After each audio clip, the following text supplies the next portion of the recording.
I know what y'all are thinking. Why is my let's do this again. Why is your camera quality such well, let me tell you. Um, I am definitely going to be experimenting with a new camera very soon. I don't know. This is actually I adjusted some settings for this video, and if I'm satisfied with these settings and I feel like that they are efficient enough, then I will definitely keep this camera. But there's a new camera, courtesy of my lovely girlfriend. It is her camera, but you know, eh, I may be commandeering it sometimes for this kind of stuff. So, but we'll see. We'll see what happens. I may like the color settings on this and all that fun stuff. Anyway, moving on. So, hi, my name is Christopher Doe. I am an award-winning musician from the Coachella Valley. You can check me out on No Cover, which is a series on YouTube that's completely free to view. It is a battle of the bands type thing, featuring guest judges Alice Cooper, Lizzie Hale, Bishop Briggs, Tosin Abasi, and Gavin Rosdale. If you recognize any of those names, it's because they're all from really popular bands and or popular artists. Anyway, I'd like to get to the topic at hand: ADHD and the creative process. Now, so I suppose the first thing that I should cover is, for anyone who doesn't know what ADHD is, what is ADHD? Well, it stands for Attention Deficit Hyperactivity Disorder. I'm going to say this right off the bat. I do not like the word disorder. I think that it is I know that, like, in the medical world and like the world of like medicine maybe, or I don't know, uh science, I don't know, man. The mental stuff. Um it classifies as a disorder because it's not neurotypical, and I get that. I understand that, and that's okay. But I don't like using it in I don't like using the word disorder because it kind of implies that there is something wrong with you. Now, obviously, we don't like the words "what What is is wrong wrong with with you," you? or like, you're not normal and stuff like that, and blah blah blah. And that kind of stuff, a lot of ADHD people lived with, when they were growing up, myself included. Uh, you don't feel normal when you're growing up. You really don't. You're much more hyper. Oops. You're much more hyper than like anyone like around you, practically, unless another kid has ADHD like you, and then you guys become best friends, and then you never talk again because it's it was something that happened in elementary school, and then the other guy probably got into drugs and stuff, and then like and then you moved on with your life, and life sucks, but no, but seriously, and it implies a lot of other things as well. Not just implies, but sorry, let me rephrase that. It doesn't imply things. ADHD does have some chemical imbalances in the brain, some of them being dopamine deficiency. Dopamine is essentially one of the chemicals in your brain that a lot of people crave, because it gives you the happy feelings. Like, it's dopamine. If you heard of the drug dope, it gives you those happy, it's like reward type feeling.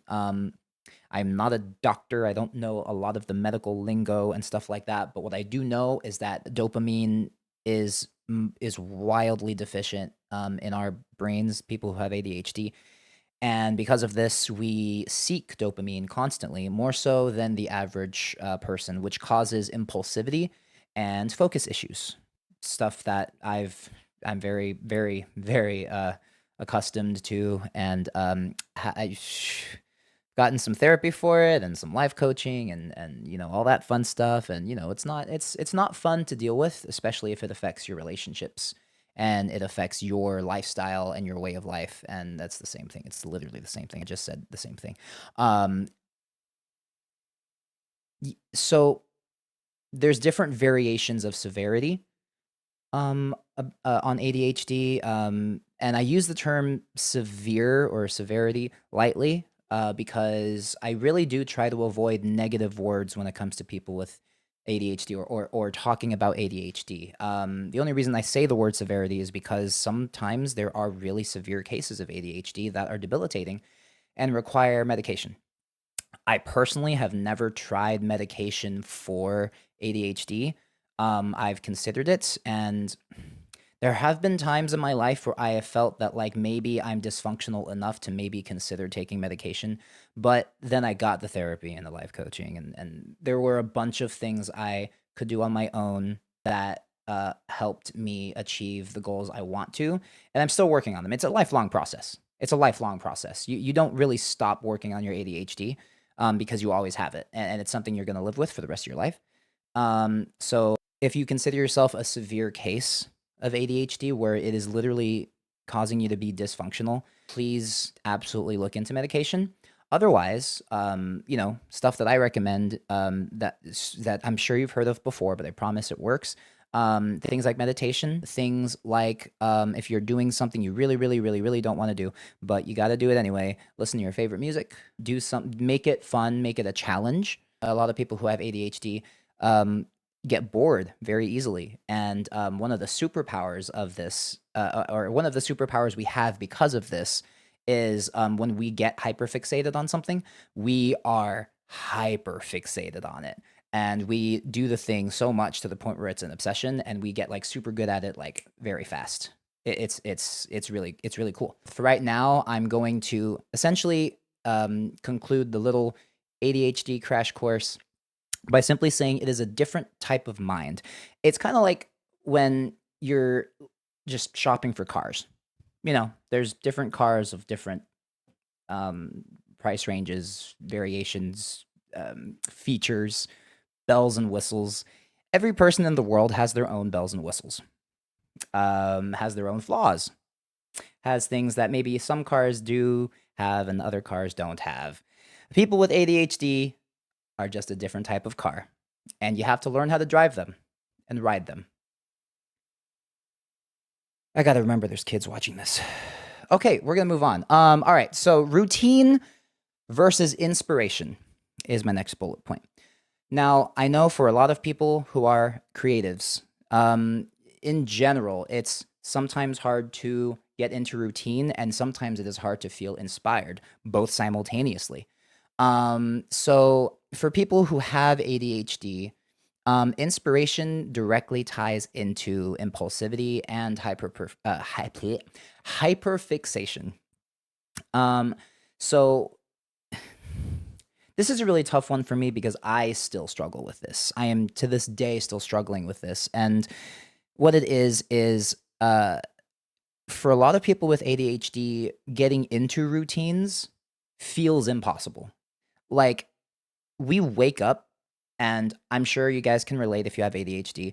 We wake up already thinking about something that's entirely not routine. Like, we could have had a dream, and like all of a sudden, like that dream is just the thing we're focusing on, and then we forget to brush our teeth, or like we forget to do some mundane tasks. It could even be that we forget to take the dogs out to go to the bathroom. Like, it's and we have to like keep ourselves accountable for these things.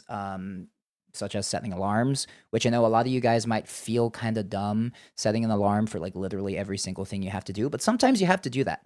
Again, I struggle with this still to this day. But when it comes to creativity, um, a lot of people who have ADHD would benefit from just having a set process to begin with. For music specifically, I know that in the title it doesn't have the word music in it because I do feel like this might help creatives in general. I feel like creatives need to set alarms for the creative process.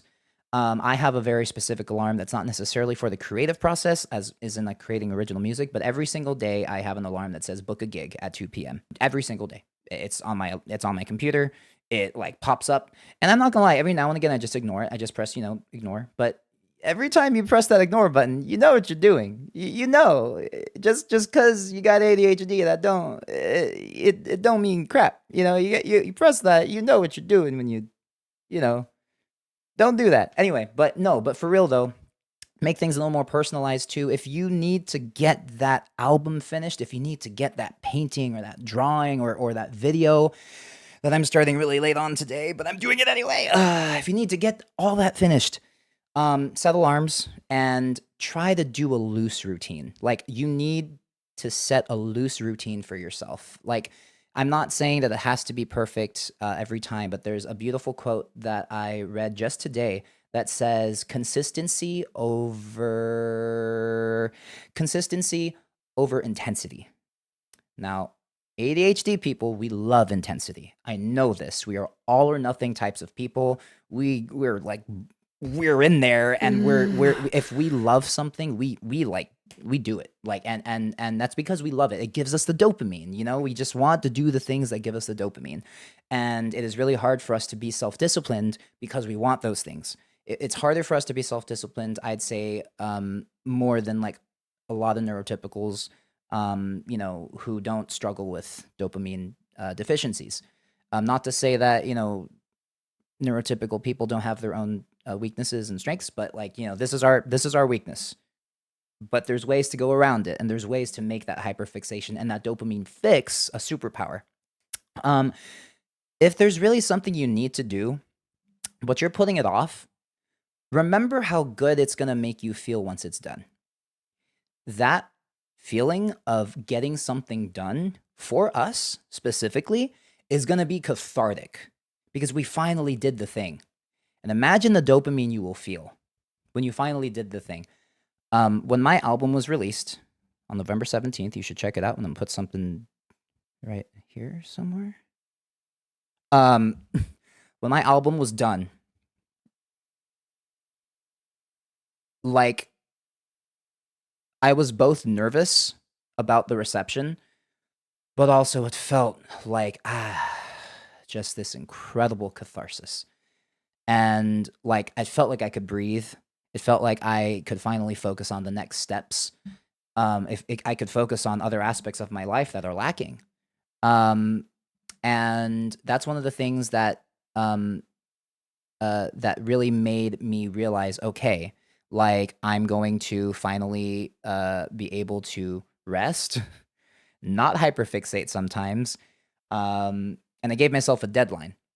That is another key thing that I feel like ADHD people have to do, is give yourself a deadline. My deadline was, of course, November 17th. And there were some sleepless nights. There were a lot of sleepless nights. Oh, there are a lot of sleepless nights. But the beauty of that is also that, you do kind of have okay, what am I trying to say?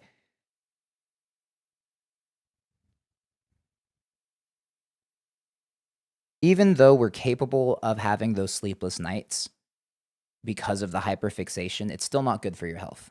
It might feel good afterwards, like immediately, but then you sleep at like 6 a.m., you get up in like god awful hours, and now your sleep schedule is f***ed, and you don't want to do that. So again, just for all you creatives out there, it's harder than it's easier said than done. I know this. But the bottom line is, you got to make sure that there is some routine being put into your creative process, whatever it may be. Don't wait for inspiration. If you are inspired, absolutely get on that.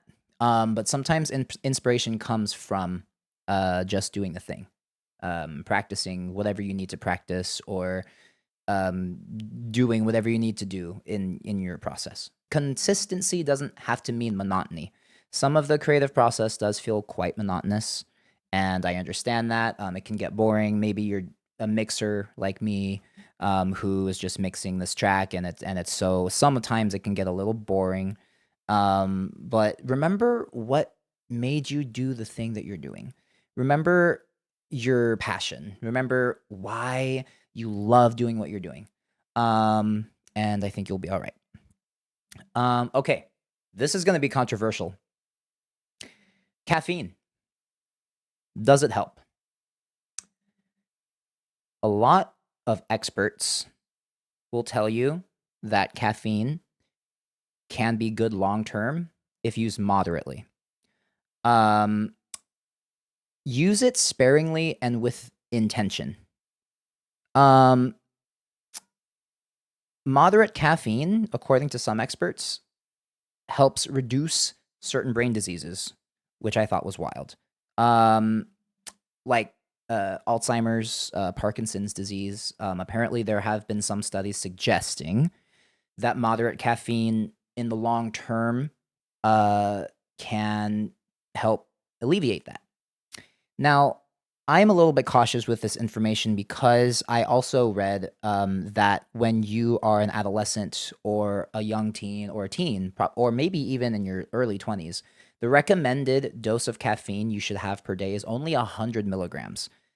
The standard dose of caffeine in some of those like Celsius drinks that I've seen at the store is like 200 plus milligrams of caffeine. And I just think that's wild. For adults, I read that you can have a maximum of 400 milligrams of caffeine. Now, when it comes to people with ADHD who are already hyper as I just don't see those numbers making any sense. I really don't. As it is, I drink I've tried drinking one of the Celsius drinks, and I just feel like my heart's gonna come out of my chest. Like, I'm almost positive I'm sensitive to caffeine because of my ADHD. I don't know. You guys could have different like experiences, but I know for a fact that I need to have caffeine in very low moderation as well. Um, I have read that for people with ADHD, there have been some reports that caffeine simply increases irritability and defocuses a lot of us. That makes sense because our focus levels are already super low. Like we can't focus on something for very long without trying to deviate or something. I had more coffee than usual today after my workout because I mixed my protein powder with coffee. Normally, people have caffeine before workouts, which is actually okay. I think that if you have a little bit of caffeine before you work out and you have ADHD, that's really good. And exercise in general does help with the reward system inside of our brain. After finishing a workout, you feel really good, and it also normalizes a lot of chemicals in your brain. It really helps out with your mood. I highly recommend if you're a creative and you do have a really bad deficiency, please exercise as much as you can, as much as your time allows. Highly recommend it. Just I recommend it for everyone, like non-creatives, creatives, anyone in between. Do it. Like it has honestly helped me so much with my stuff. But so as far as caffeine goes, um yeah, I definitely recommend very low dosage, and use it sparingly and use it with intention. Okay, so the final thing I want to get into, this is going to be a little bit of a shorter video than my first video, is, and I know a lot of you guys know this, but maybe you need to be reminded. Take breaks. I know you want to hyperfixate. I know that especially for musicians, if you're in the zone, you can be there for hours on end, and that's amazing. And that is kind of encouraged sometimes. But I from personal experience, I mix a lot of my own music. And at a certain point, your ears experience fatigue. They really do. They stop hearing the frequencies you need to hear effectively. I know there's a science behind this, but I gotta say, you start hearing weird things by like after an hour, hour and a half.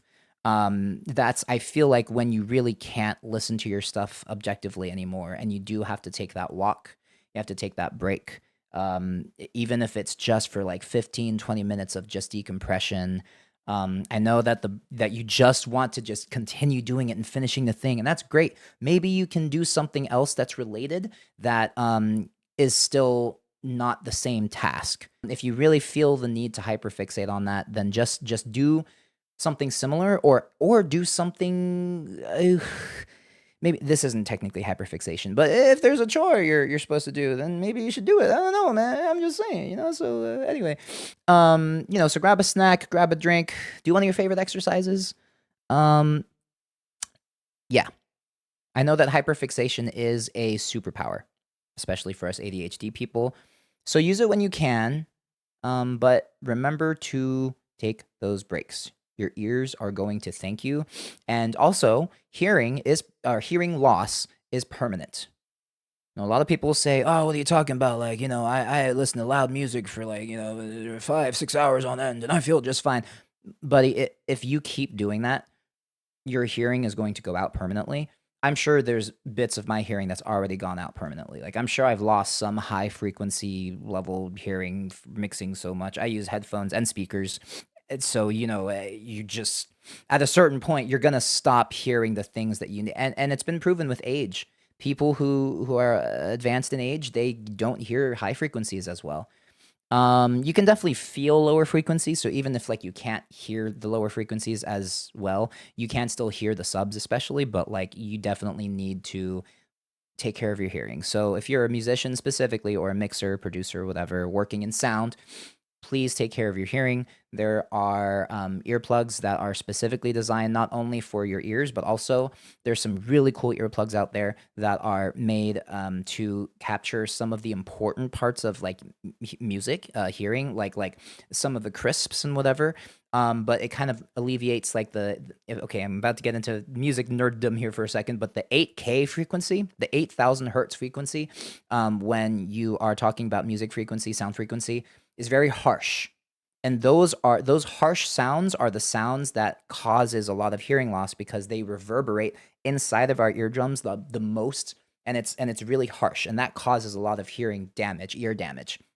So there are lots of, and people finally understood that science recently, and they made earplugs that are specifically designed to take away that 8,000 or 6,000 to 9,000, 10,000 range. And you might think, oh, but I need to hear those things, because then, I can't mix properly if I don't. Okay, that is okay, and I agree with you, but you need to protect your ears from those sometimes. So if you're listening to loud music without any protection whatsoever, that is still possible, but you need to do that very sparingly, very sparingly. So yeah, I love electronic music. Don't get me wrong. And so there's a lot of electronic music that has like those frequencies are really, really cool to listen to, because they're so crisp and so nice, especially if the producer knows what they're doing. But at the end of the day, you still need to protect your hearing. I've been to metal shows, and I love metal shows. Not as much as electronica stuff, but I do love metal and I like rock.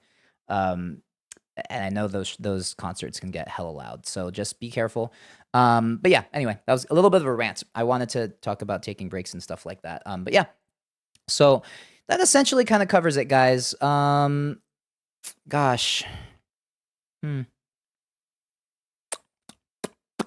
There is one thing I want to say, and I might edit this to be a little bit earlier in the video. Um, there is no one proven. Well, let me rephrase this. There is no one creative process that is universal. Every single person is different. And I truly mean this. Like, we have our differences and our similarities. But you need to take what you know works for you and simply enhance it. Um, so when you're talking about routine versus inspiration, your passion should be the driving force of the long term. Your passion should be something that you long term will use no matter what. In any given situation, if you're on the burnout spectrum of things, then okay. Remember that passion. That passion is going to keep you going.